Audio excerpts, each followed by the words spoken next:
Hello, my name is Mohammed Khan and welcome back to my forum where we discuss the exciting world of audit. In this episode, we are going to talk about a very interesting subject, that is automation in the audit space. So we'll split this episode into three sections. In the first section, we are going to look at the definition of automation without going into the audit aspect of it. And then we'll look at three key benefits of automation, again, without linking it to audit. In a third and final section, we'll link the definition and the benefits to the audit space by picking up a basic audit test and see how the benefits can be achieved in the audit space. So let me start by definition. By definition, automation means you pick up a manual repetitive task and automate it using a machine or a software. Now, how many of you think that automation is something new to us? Well, if you work in the audit industry, then probably yes, relatively it's a new concept, but not to the world. Automation has been there for quite some time now, and even in our homes it exists.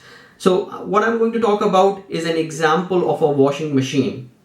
Now, washing machine is a very good example of automation. So what it really does, it picks up the manual repetitive task of washing clothes and automates it.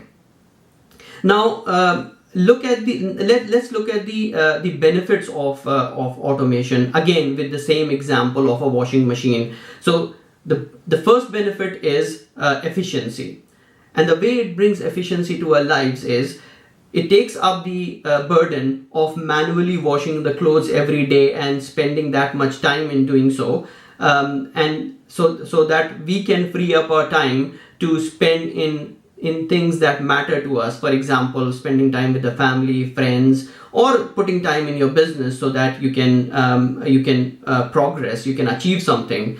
So basically, washing clothes doesn't require too much of a judgment, too much of human intelligence. The machine can do it, and we can spend time where human judgment and human intelligence is required.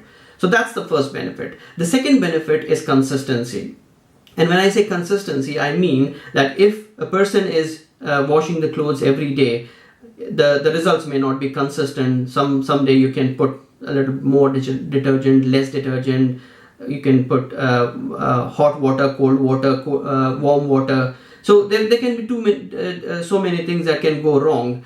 But the washing machine can actually control all these things for you. So the right consistency, like right level of water temperature, the right level of detergent, etc. And by doing so, it actually achieves consistent result, and you always get the same result every time you select the cycle of your on your washing machine.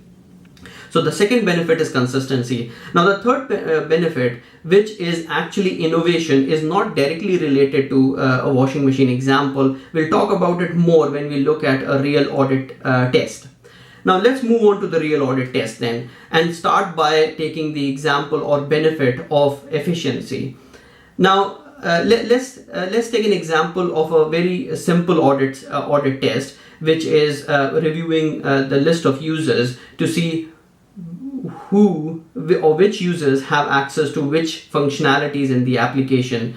So an auditor, when he or she looking at the list, will look at the user, what job function that user holds, and then what are the entitlements that user has. Now you may want a user to have XYZ functionalities or permissions to XYZ functionalities, but if that user has got access to functionality A also, that will raise an exception, and then a human can investigate that. So every time, or for all users, the machine can keep doing the same test and passing it, and whenever it finds an exception, it can raise it, escalate it to the auditor to investigate further. Now the benefit of doing that is that repetitive job, which doesn't require too much of intelligence or judgment, can be given to the machine, and the auditor can focus on areas or high risk areas where more human intelligence or judgment is required. So that is the efficiency part. The consistency part is if you give the same task of reviewing the user access list to two auditors, auditor A and B, the chances are that they may come to different conclusions, just because their understanding may be different, their approach can be different, their skill set can be different. But the machine will not allow that to happen. It will keep doing the same task again and again without having the audit risk of inconsistency. So that is how we achieve consistency in the audit space through automation. The final is innovation. So if you look at the world around us, we live in a very digital world, and by every passing day it is becoming more and more digital.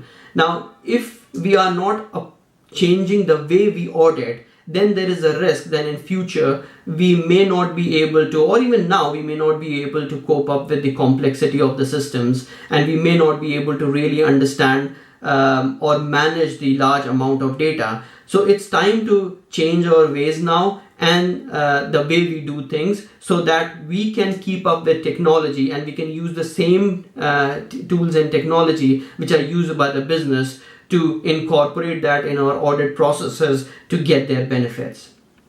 So that brings us to the conclusion of this episode. What we have seen is a high-level definition of automation, 3 key benefits of automation, and then in the final section we have seen one audit step where automation can be used and how the benefits can be achieved in the audit function. Now, if you have liked this video, then please like it and please share it with your colleagues and fellow professionals. In my next video, I'm going to talk about the challenges of automation. So stay tuned. If you want to be the first one to listen to what I say about the challenges of audit automation, then please subscribe to my channel so that you're the first one to know when a video is uploaded. Thanks very much for watching this video. I'll speak to you soon again. Have a good week, have a good day, enjoy yourself. Bye-bye.